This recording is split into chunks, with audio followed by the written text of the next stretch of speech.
Bienvenue à la présentation de Santé publique Ontario d'aujourd'hui sur les facteurs qui favorisent la viabilité des programmes. Un examen approfondi. Je m'appelle Monica Nunez et je suis spécialiste en échange de connaissances à SPO. J'ai le plaisir d'animer la séance d'aujourd'hui. Voici quelques points d'ordre administratifs. Zoom vous permet de personnaliser votre affichage. Vous pouvez le faire dans le coin droit de votre écran. Veuillez utiliser la fenêtre de clavardage si vous avez des questions pendant la séance. Nous allons répondre aux questions à la fin de la présentation, mais le clavardage est activé pour encourager l'interactivité pendant la séance. Après la présentation, vous pourrez participer à la conversation en utilisant la fonction Levez la main. Vous pourrez activer votre micro ou même votre vidéo.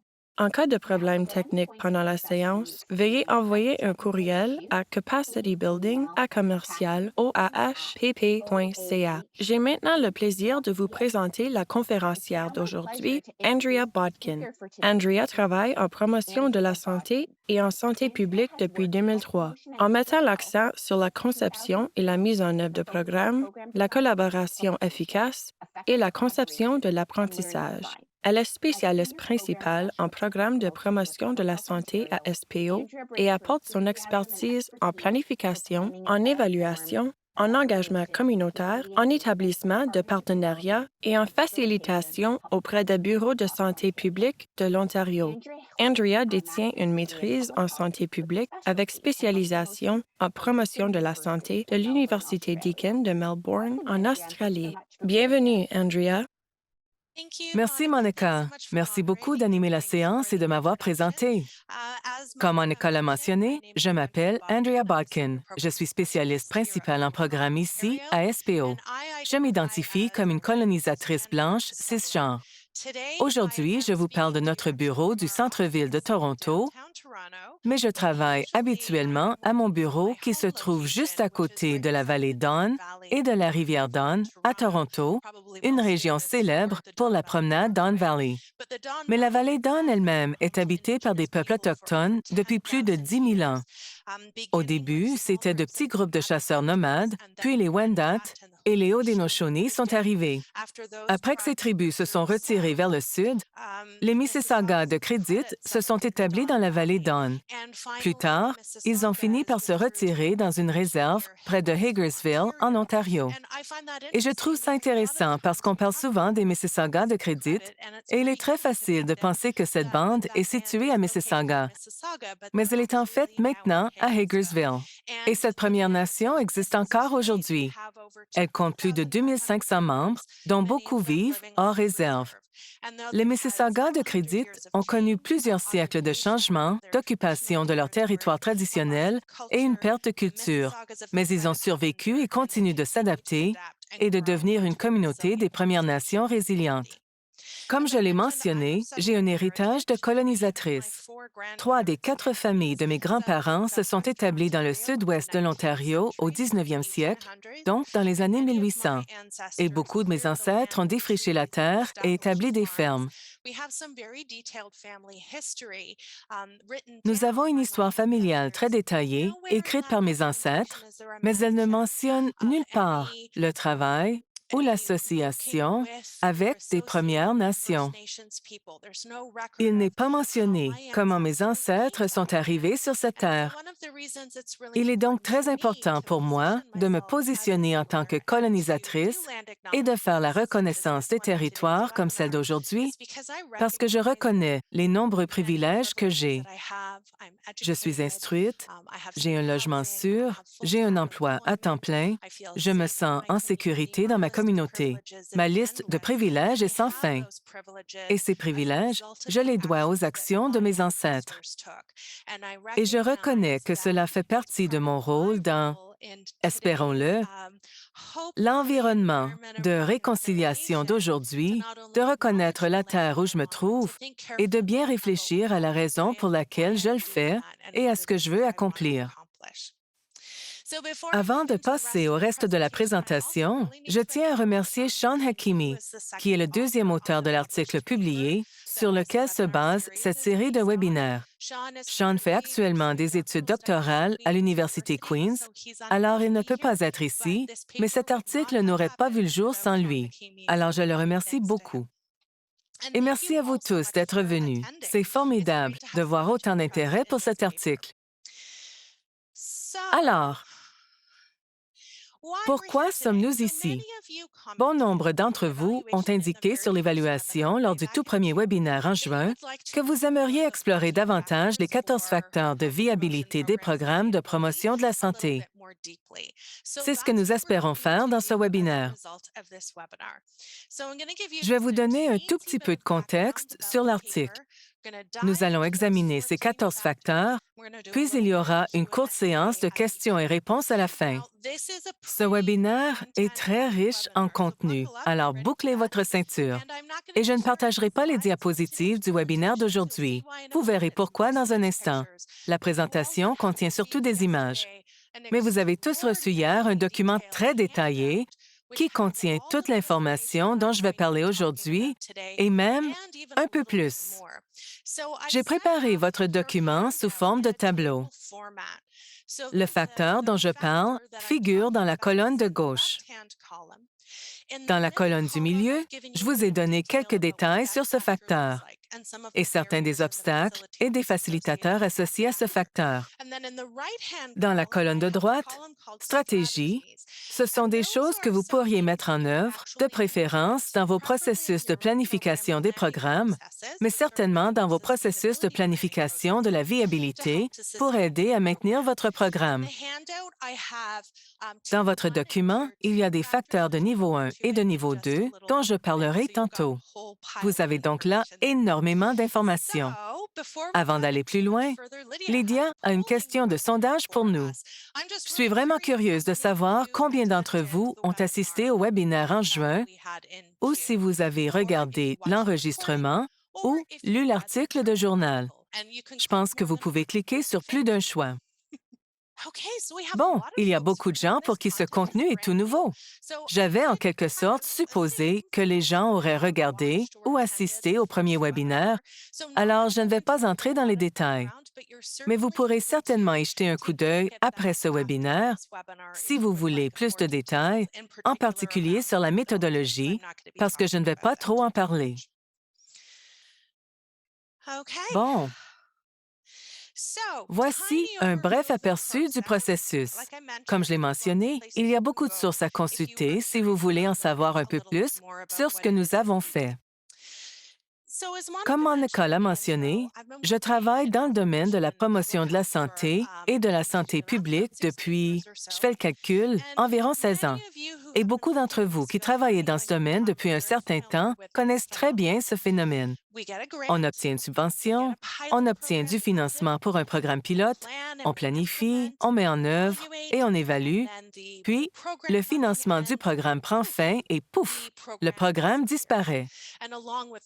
Et avec le programme, tous les avantages du programme disparaissent et tous les actifs collatéraux du programme disparaissent, comme les liens avec la communauté et les relations avec les partenaires. Beaucoup de choses disparaissent. J'ai vécu cela au cours de ma carrière. Je l'ai vu tellement de fois. Et j'ai commencé à me demander comment nous pourrions intégrer la réflexion sur la viabilité dans la planification de nos programmes de promotion de la santé. Plutôt que de penser à la viabilité à la fin de notre projet pilote ou à la fin de notre période de financement, pouvons-nous, en fait, bâtir nos programmes pour qu'ils soient plus viables? On a donc procédé à un examen systématique des obstacles et des facilitateurs qui peuvent influer sur la viabilité. On a examiné la littérature publiée et la littérature grise aussi. On a inclus 16 articles dans l'étude finale. 6 d'entre eux étaient des examens, comme des analyses documentaires et des examens systématiques. Il y avait 7 études primaires, 2 cahiers de travail et un cadre de viabilité. Je pense que c'est probablement une bonne idée de vous dire ce qu'est la viabilité au fin de l'article, ainsi que de ce webinaire et de ce travail. On parle en fait de la poursuite d'un programme au sein d'une structure organisationnelle ou d'une structure quelconque après la fin du financement initial du programme. On parle donc de ça. On ne parle pas de la viabilité environnementale ou de la viabilité d'un système de santé, d'une organisation ou autre. On s'intéresse au programme lui-même. Comment peut-on vraiment le maintenir? On avait essentiellement 3 catégories de conclusions dans notre article. La première consistait en définition de la viabilité. Tous les articles que nous avons inclus définissaient la viabilité. C'était un critère d'inclusion, alors ils en parlaient bien sûr, mais la plupart parlaient du fait qu'il était rare de voir la viabilité définie. Et si les gens essaient d'assurer la viabilité de leur programme, ils devraient probablement avoir une bonne idée de ce que la viabilité signifie pour leur contexte et donc la définir. Dans le cadre de l'examen, on a trouvé un certain nombre de définitions différentes de la viabilité. Si vous essayez d'assurer la viabilité d'un programme, on vous recommande vraiment de vous asseoir avec vos partenaires et les parties prenantes pour essayer de déterminer précisément ce que vous essayez de maintenir et à quoi ressemble la viabilité dans le contexte de votre programme. La deuxième chose qu'on a trouvée, ce sont des cadres de viabilité. Bien sûr, en tant qu'éducatrice en promotion de la santé, j'adore les théories, les modèles et les cadres. Ils sont fantastiques. Et je vous recommande certainement d'utiliser un cadre non seulement pour planifier votre programme et l'évaluer, mais aussi pour en planifier la viabilité.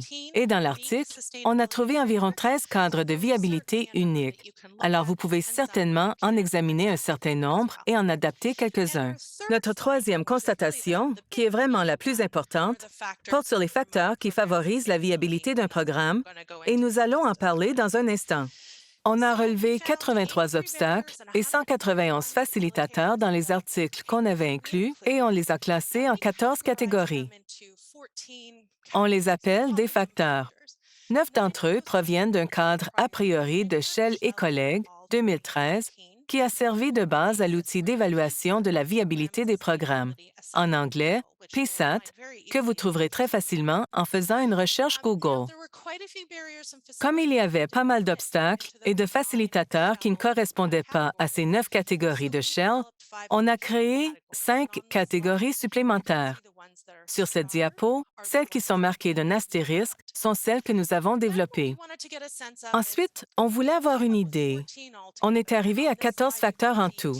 Sur cette diapo, vous pouvez voir que les facteurs de niveau 1 se trouvent dans la colonne de gauche et que les facteurs de niveau 2 sont dans la colonne de droite. On cherchait à savoir si certains de ces facteurs sont plus importants que d'autres, s'il faut établir des priorités, s'il faut vraiment mettre tous vos œufs dans le même panier parce que votre capacité et vos ressources sont limitées, ou devriez-vous concentrer vos efforts? Pour trouver une réponse à cette question, on a fait un peu plus d'analyse. On a analysé les 14 facteurs en fonction de la fréquence, donc le nombre de fois que le facilitateur ou l'obstacle est apparu dans notre extraction de données. L'importance, donc, quand les auteurs d'un article ont dit « cet obstacle particulier était vraiment important » ou « ce facilitateur particulier semblait vraiment très important pour la viabilité ». Et la dernière chose que l'on a examinée, c'est ce que nous avons appelé la pertinence.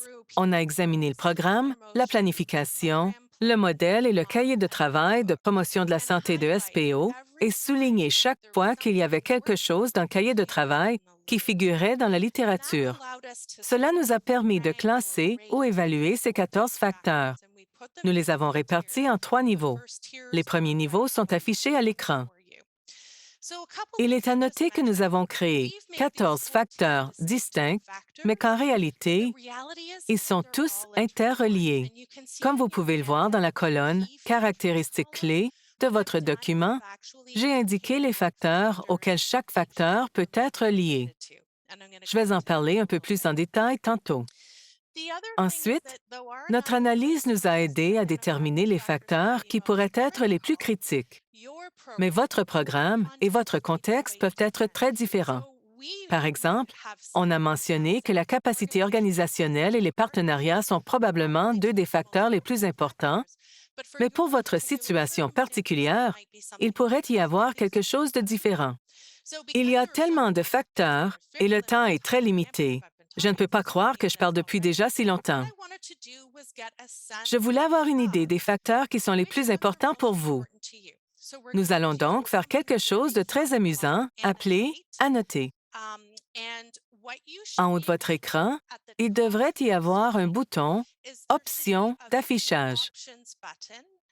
Si vous cliquez dessus, il y a une fonction appelée « Annoter » et vous devriez voir une barre d'outils qui s'affiche en haut de votre écran. Et nous allons utiliser deux ou trois choses. Nous allons utiliser la fonction de marquage. Je vais vous demander de donner une étoile aux facteurs qui vous intéressent vraiment et dont je devrais parler aujourd'hui. Probablement ceux qui sont les plus difficiles pour vous.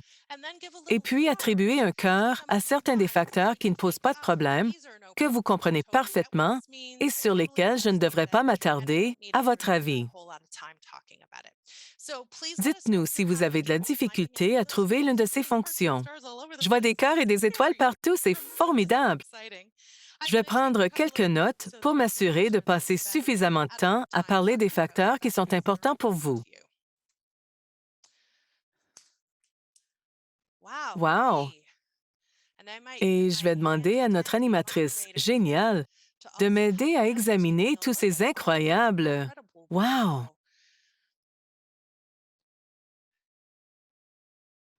Bonjour, Andrea. Oui, je vois vraiment beaucoup de facteurs étoilés, mais il y a beaucoup d'intérêt pour l'évaluation des programmes. Oui, Le renforcement des capacités et les facteurs socio-économiques et politiques sont les trois principaux. Les gens sont plutôt satisfaits des partenariats, cependant.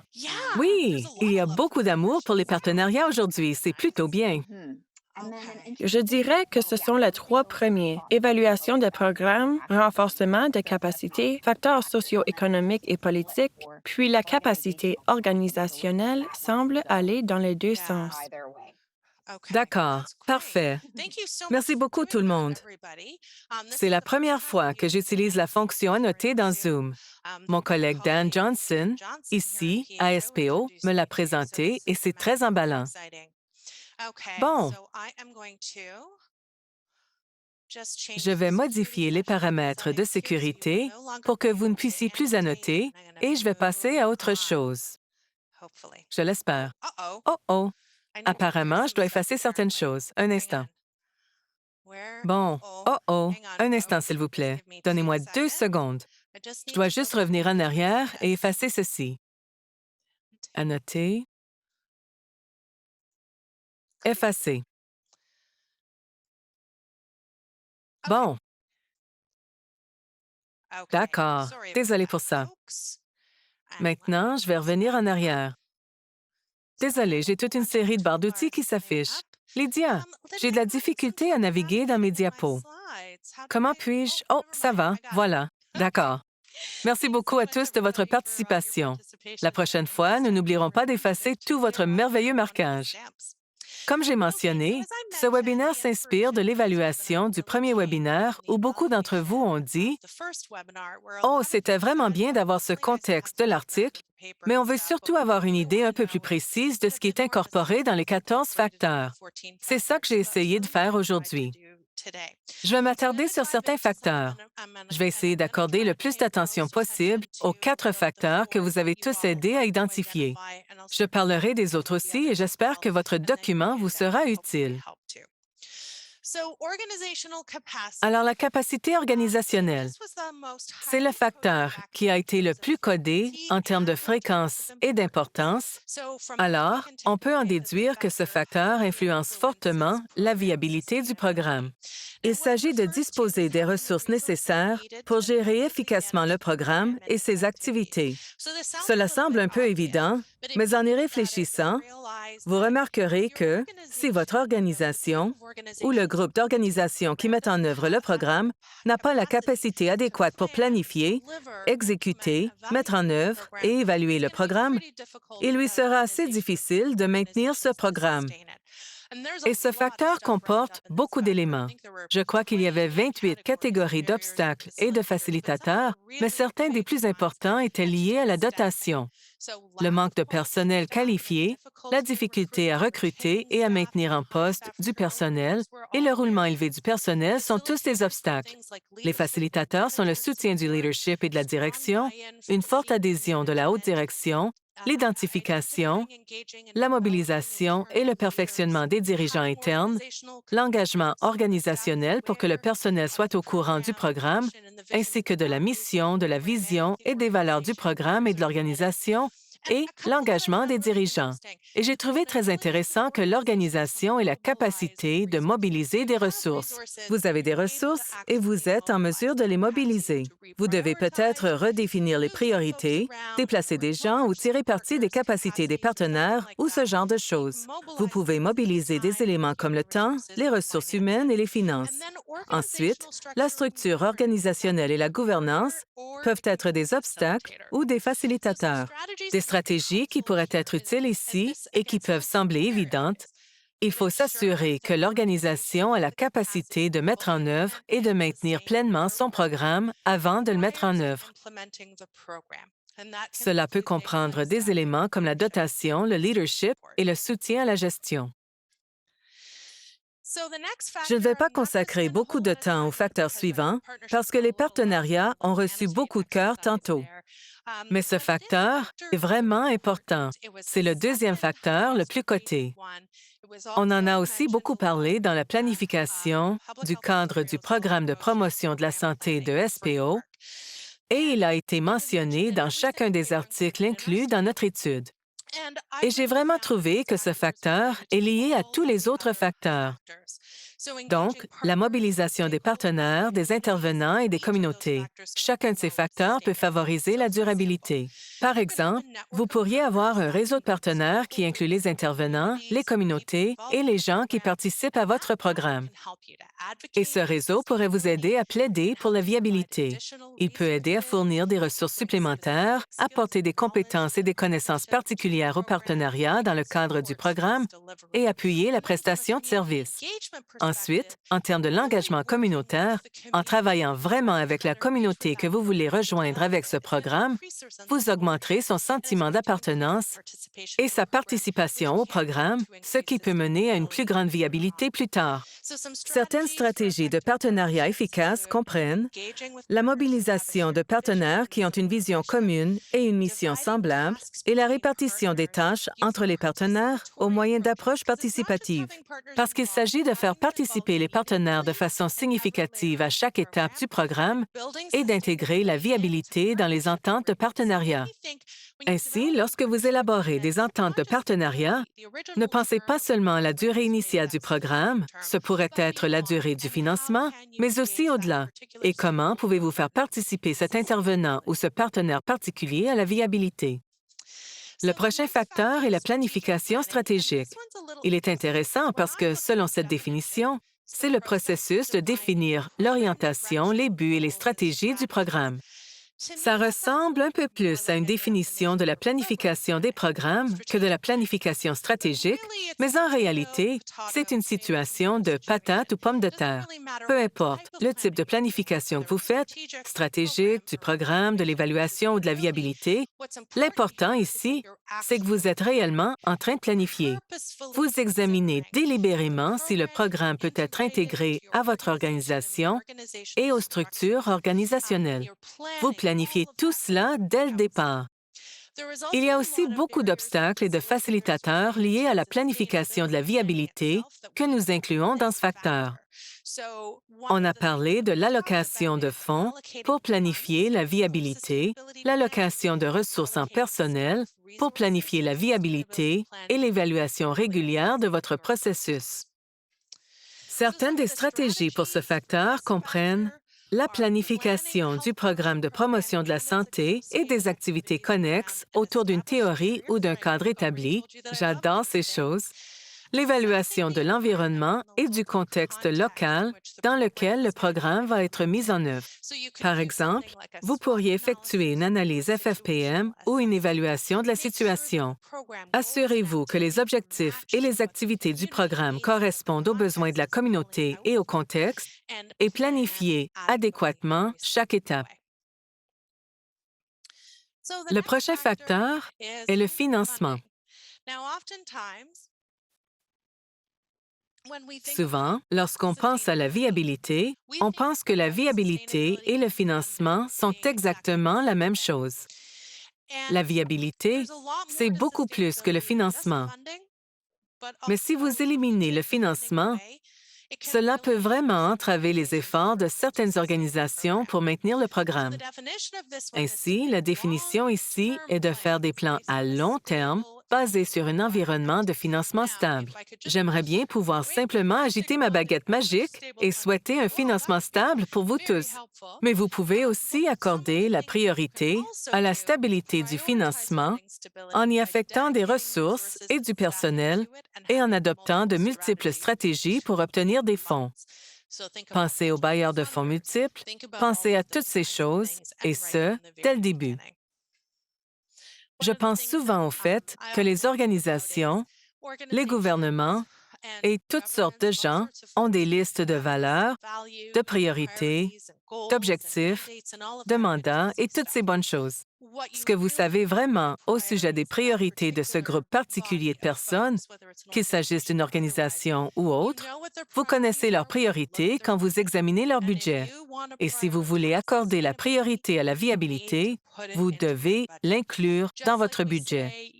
Tout comme on dit que vous devriez mettre de côté de 10 à 20 de votre budget global pour l'évaluation, vous devriez aussi en réserver pour la viabilité. Ce n'est pas quelque chose qui s'autofinance. Ce n'est pas le fruit du hasard. Voici l'un de mes facteurs préférés. Peut-être parce que c'est l'un des facteurs que nous avons élaborés dans le cadre de cet article.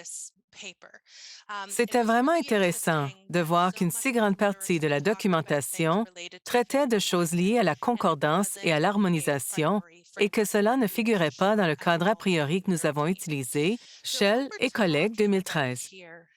Ici, on parle de la concordance entre le programme et le mandat et les activités de base de l'organisation, de la concordance entre le programme et les besoins, priorités et opinions de la communauté, et de faire correspondre le programme à quelque chose qui peut facilement s'harmoniser avec les tâches et les procédures existantes et qui peut contribuer à l'organisation. J'ai travaillé dans des organisations, et vous aussi probablement, où à un moment donné, on fait n'importe quoi pour du financement, n'est-ce pas? On dit, OK, je ferai tout ce que vous voulez pour ces 15 000 pour ces 600 000 selon votre organisation. Et parfois, il est facile d'oublier le but, le mandat, l'objectif, la mission et la vision de votre organisation. Et lorsque les organisations adoptent des programmes qui ne correspondent pas à ces choses ou à ce que la communauté demande, cela aura une incidence sur votre programme. Vous aurez de la difficulté à le mettre en œuvre, sans parler de le maintenir. La concordance et l'harmonisation sont donc très importantes. Vous vouliez vraiment parler de l'évaluation des programmes, alors allons-y. C'était dans le cadre de Shell et voici sa définition. Suivi et évaluation des processus et des données sur les résultats associés aux activités de programme. Cela semble assez moyen, n'est-ce pas? Ça ressemble à ce que devrait être l'évaluation des programmes. Mais ce qui est vraiment intéressant dans ce cas-ci, c'est qu'il semble que ce soit vraiment une question de ressources. Comme j'ai dit tantôt, on peut dire quelles sont les priorités d'une organisation quand on examine son budget. Et l'évaluation des programmes est très importante. Pensez-y. Si vous ne pouvez pas mesurer l'impact sur le succès de votre programme et que vous ne pouvez pas bien communiquer à vos bailleurs de fonds et à vos partenaires communautaires, comment allez-vous pouvoir le maintenir? L'évaluation est un élément clé permettant de montrer aux gens ce qui est possible grâce à votre programme et justifier son maintien. L'un des aspects les plus importants concerne la collecte et l'analyse des données. avoir les ressources appropriées pour recueillir des données solides et les analyser. Cet aspect s'est avéré très important pour la viabilité. Et c'est peut-être parce que cela aide à déterminer si le programme est exécuté efficacement et s'il vaut la peine de le maintenir. Comme je l'ai dit, il faut pouvoir démontrer que le programme a un impact. Le manque de méthodes d'évaluation adéquates est un obstacle à la viabilité. Encore une fois, ce n'est pas sorcier. Si vous ne pouvez pas démontrer la valeur et l'incidence de votre programme, il sera difficile de justifier sa viabilité. Il est difficile de démontrer la valeur du programme aux intervenants, aux bailleurs de fonds et aux personnes clés si vous n'avez pas les données de votre programme. Et la mesure dans laquelle la mise en œuvre et l'efficacité du programme pouvaient être évaluées et le fait que les résultats aient été communiqués au personnel du programme, puis utilisés pour harmoniser la prestation du programme sur le terrain, ont eu une incidence sur la viabilité. Car le fait d'adapter un programme selon des données objectives permettait de s'assurer qu'il était pertinent et répondait aux besoins de ses bénéficiaires. On parle donc d'amélioration de la qualité. On parle d'évaluation de la qualité, d'utiliser vos données d'évaluation en temps réel. Certaines des stratégies d'évaluation que nous recommandons consistent à bien recueillir et analyser les données et à faire la planification régulière des évaluations tout au long du cycle de vie du programme. Il faut prévoir les ressources appropriées en termes d'argent et de temps du personnel pour assurer une bonne collecte et analyse des données, parce que cela peut vous aider à démontrer objectivement aux intervenants et aux bailleurs de fonds l'incidence du programme et la nécessité de le poursuivre. Vous devez donc prêter une attention particulière à la façon dont vous allez évaluer le programme et sa viabilité. Vous devez aussi vous assurer d'avoir les outils appropriés pour recueillir et analyser les données. Vous devrez peut-être établir un ordre de priorité. J'espère que cela vous est utile. Voici un autre facteur qui vous a tous beaucoup intéressé. C'est un nouveau facteur qui s'appelle le renforcement des capacités et on le définit comme le développement de compétences durables, de structures organisationnelles et d'engagement avec un accent sur la prolongation du programme. Ce facteur est donc lié à la capacité organisationnelle. En particulier, il peut aider la dotation. Un rappel que l'un des principaux obstacles et facilitateurs en termes de capacité organisationnelle concernait la dotation. Vous pouvez renforcer la capacité de votre personnel grâce à la formation et au perfectionnement de la main-d'œuvre et au perfectionnement des compétences liées au programme, et toutes ces choses peuvent aider à améliorer la viabilité. Certaines stratégies de renforcement des capacités ici visent à fournir au personnel du programme les compétences et les connaissances nécessaires à sa mise en œuvre, une assistance technique continue pour les appuyer dans la mise en œuvre du programme, des possibilités d'éducation qui peuvent les aider à mieux comprendre l'enjeu abordé par le programme. Ceci améliore l'adhésion et la qualité de la prestation des services. L'offre de possibilités continues de perfectionnement professionnel et d'acquisition de compétences améliore le maintien en poste du personnel, un facteur important de la capacité organisationnelle. Et ce facteur peut aider en période d'incertitude en fournissant le soutien nécessaire au personnel et aux participants. Dans la recherche, on a examiné le renforcement des capacités du point de vue de l'organisation et de la dotation, mais vous pouvez certainement réfléchir à la capacité des participants, de la communauté autour du programme, ainsi que de vos partenaires et des intervenants concernés. Voici le dernier facteur de niveau 1, et c'est le champion. Celui-ci m'a aussi surprise, parce que chaque article inclus dans notre étude parlait de l'importance d'avoir un champion.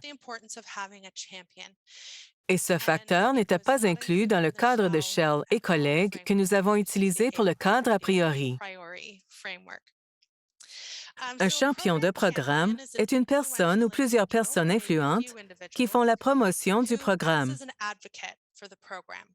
Elles défendent souvent avec enthousiasme les besoins du programme, notamment pour aider à obtenir les ressources nécessaires à sa mise en œuvre et à sa viabilité.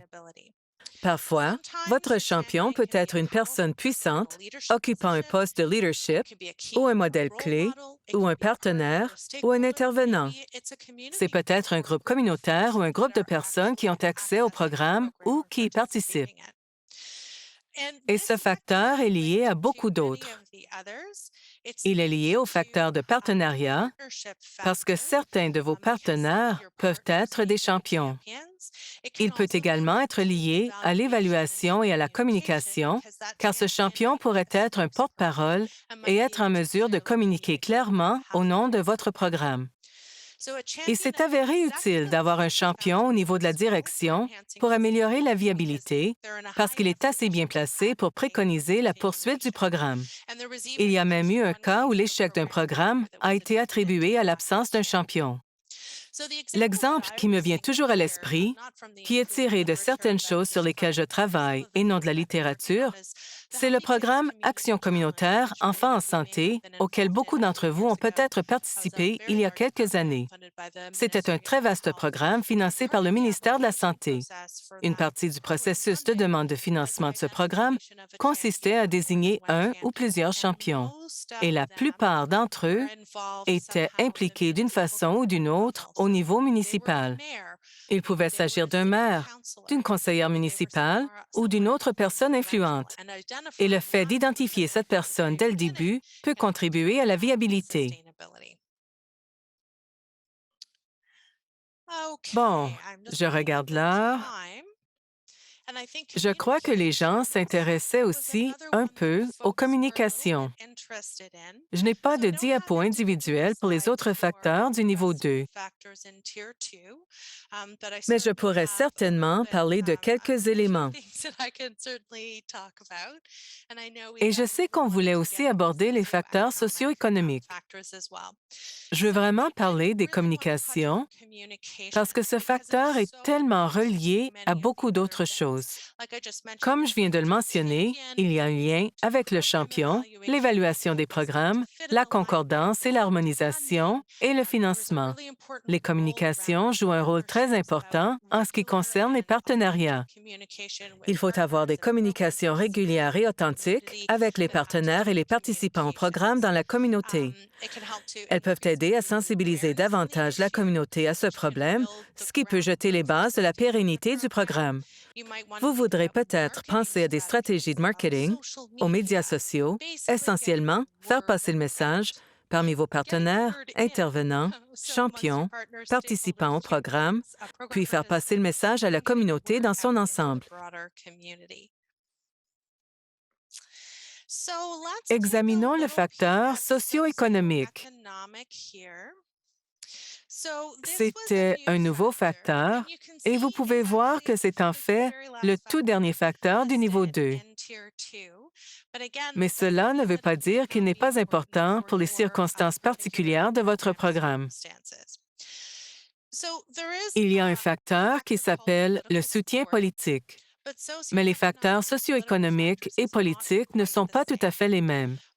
Le soutien politique, c'est le fait d'avoir l'environnement politique interne et externe qui influence le financement du programme. En gros, ce qui se passe autour de vous est propice. Les facteurs socio-économiques et politiques sont un peu différents car ils font référence à des choses qui échappent à notre contrôle. La pandémie en est un bon exemple. Nous n'avions aucune idée que cela allait se produire. Beaucoup d'entre nous ne savaient pas que cela allait se produire ni de sa gravité. Nous voici 18 mois plus tard et ce n'est pas encore tout à fait terminé. Ce sont des choses qu'on ne peut pas nécessairement planifier ou prévoir, mais elles vont certainement avoir une incidence sur le programme. Un autre exemple serait un changement de gouvernement ou un cycle budgétaire court. Il est parfois difficile de démontrer le succès à long terme de nos programmes, surtout dans le domaine de la promotion de la santé, où il faut parfois 8, 10 ou 15 ans pour démontrer l'impact de notre programme. Et les cycles de financement sont beaucoup plus courts que cela. Il peut aussi y avoir des pressions politiques internes. Le temps qu'il faut pour élaborer une politique, c'est très intéressant parce que, comme vous le savez, l'élaboration d'une politique peut prendre 20 ou 25 ans. Il faut maintenir l'élan pendant tout ce temps pour maintenir cette adhésion et soutenir le travail sur la politique. Il pourrait aussi y avoir des questions concurrentes. comme la pauvreté ou le chômage, par exemple. Ou il peut aussi y avoir un enjeu que le public considère comme plus important que, par exemple, la pauvreté et le chômage. J'ai l'impression d'avoir parlé très rapidement pendant 35 minutes.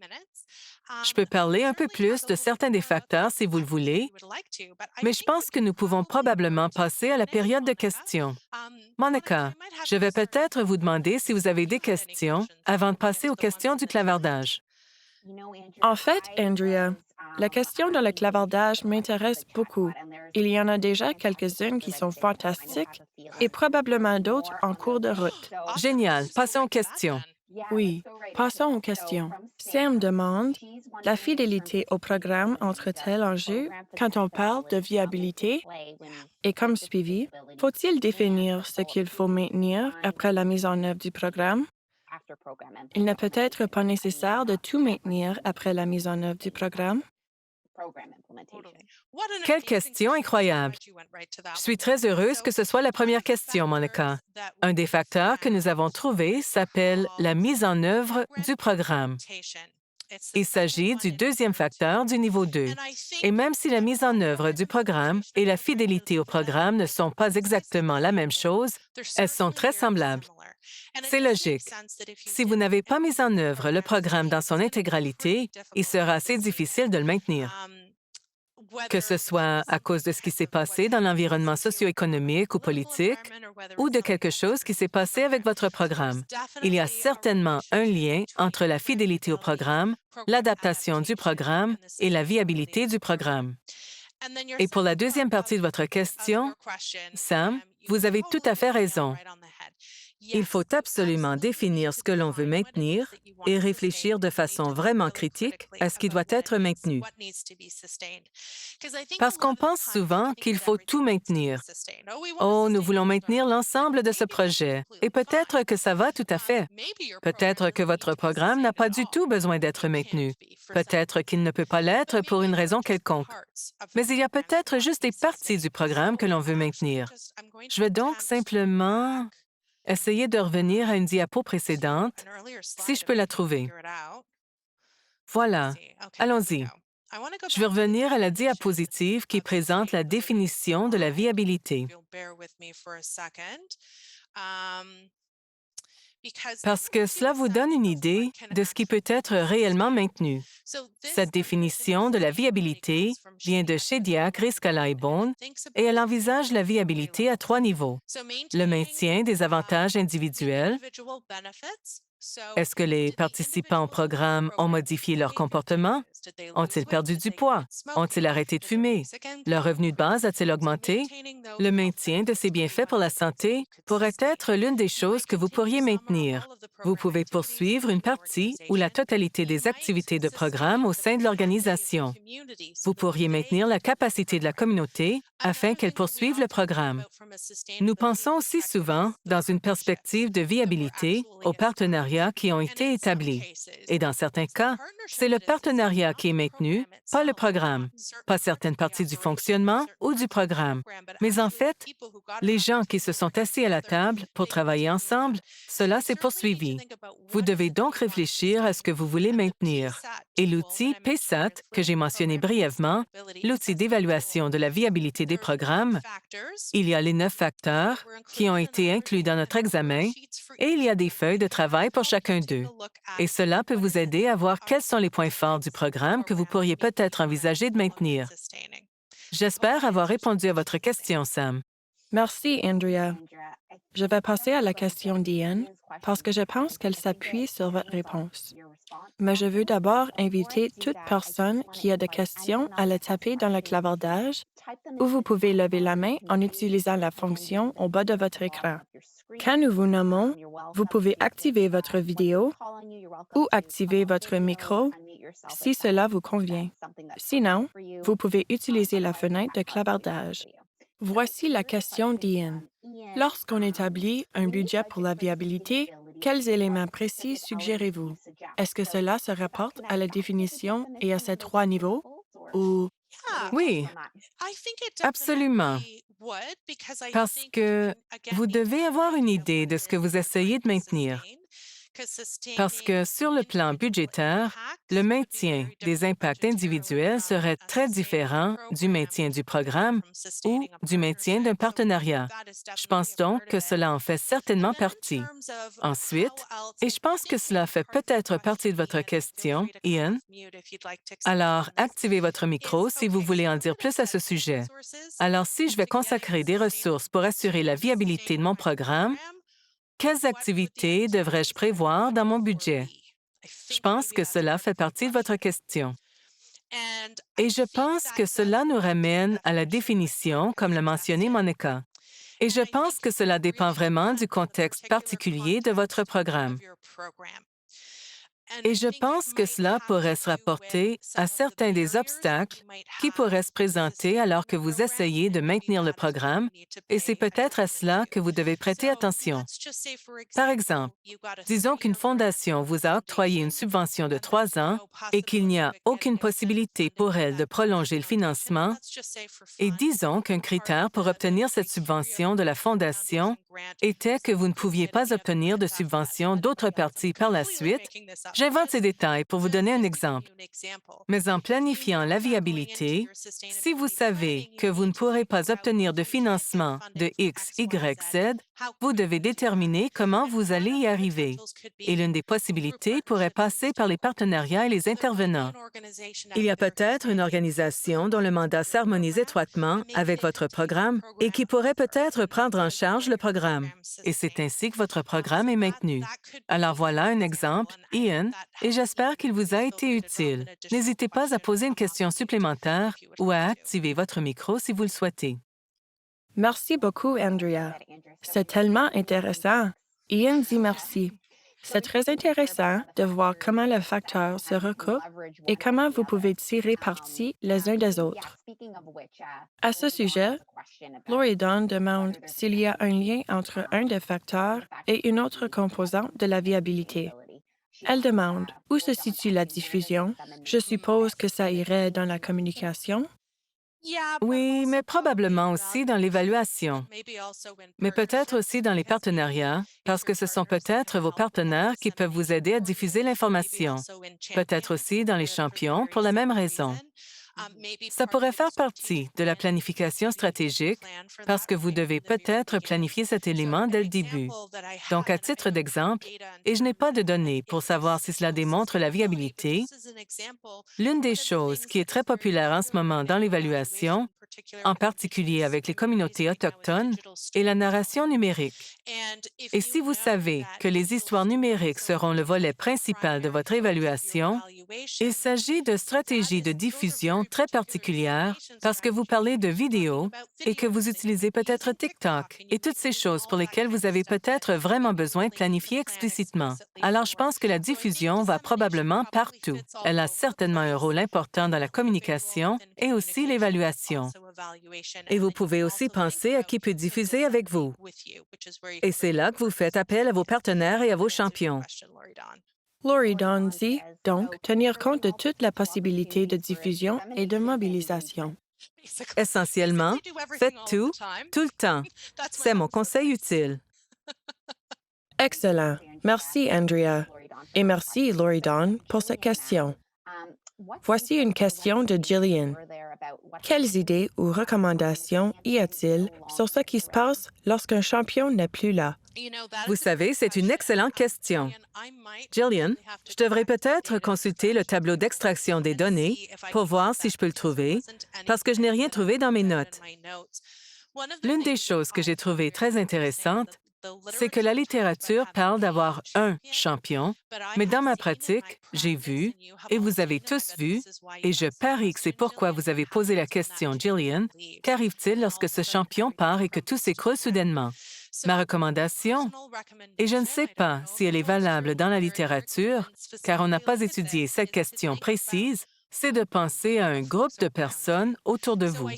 Si vous êtes une organisation et que vous avez un champion au sein de votre organisation, ce peut être un conseiller municipal ou quelque chose du genre, je ne sais pas si cela serait suffisant.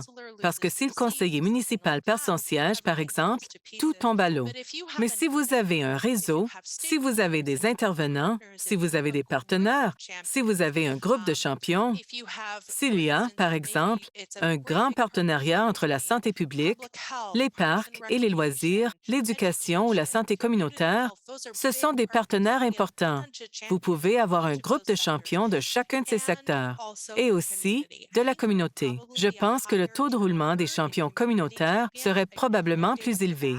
Je n'ai pas de données, mais on sait tous à quel point les gens sont occupés. Mais je pense vraiment que le secret, c'est d'avoir un réseau de champions. Il y a peut-être un grand champion, mais il faut tout un groupe de personnes autour de vous. C'est un excellent exemple. Et Alia commentait le propos de Gillian, qui a vu des champions venir et repartir. Il faut assurer la viabilité du développement des champions.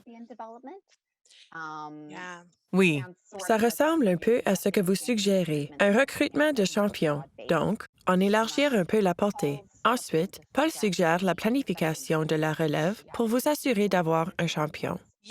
oui, Paul, c'est génial. Je pensais justement à la planification de la relève. Je pensais à ce que font généralement les conseils d'administration. Ils ont un président et un vice-président, et lorsque le vice-président devient président, le président devient membre d'office ou ancien président, puis le secrétaire devient vice-président.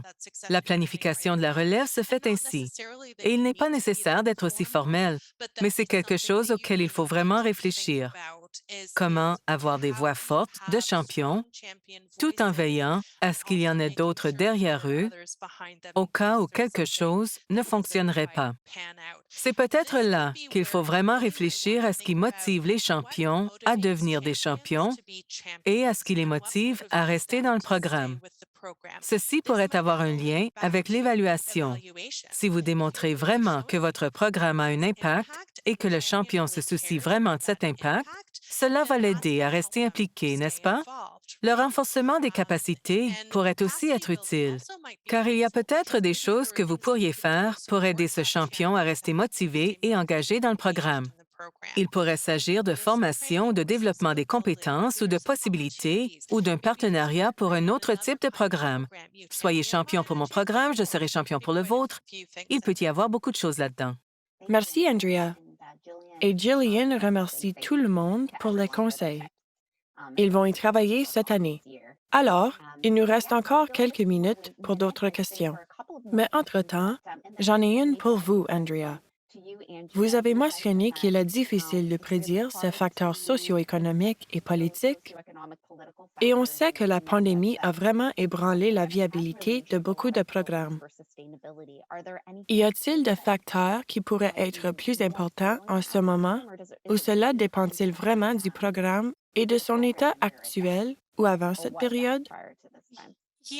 Oui, je pense que cela dépend vraiment du programme. Mais si je repense à notre petite activité d'annotation, je pense que les partenariats sont vraiment essentiels. Et l'une des choses qu'on a apprises au cours de la pandémie, c'est qu'on a commencé à travailler dans certaines circonstances avec des partenaires avec lesquels on n'avait jamais travaillé auparavant. Pour ma part, une partie de mon rôle à SPO pendant la pandémie est d'aider à exécuter l'initiative de recherche des contacts. Un certain nombre d'organisations nous fournissaient du personnel pour faire des appels de suivi. Et j'ai donc eu l'occasion de travailler avec le ministère de la Défense nationale et Statistique Canada. Sans la pandémie, je n'aurais jamais travaillé avec ces gens-là. Mais maintenant que nous avons travaillé ensemble, il y a peut-être un moyen de travailler ensemble à l'avenir. Je pense que la pandémie nous a vraiment aidés à sortir des sentiers battus et à peut-être interagir un peu plus avec nos communautés et nos participants. Parce que parfois, en fait, assez souvent, ce dont nos participants ont besoin n'est peut-être pas ce que l'on pense. Et à l'heure actuelle, plus que jamais, ils ont une idée de ce dont ils ont besoin. Oui, c'est vraiment intéressant, Andrea, et rassurant, parce que ce groupe en ligne a vraiment souligné pendant votre activité d'annotation qu'il se sent à l'aise avec les partenariats. Donc, si on continue à miser sur les avantages des partenariats et à les optimiser, cela peut nous aider à aller de l'avant. Sam a fait un commentaire dans le clavardage. On a constaté avec le programme IVU de SPO qu'une équipe de mise en œuvre de 3 personnes, par exemple, y compris peut-être les champions, appuierait la viabilité et la mise en œuvre.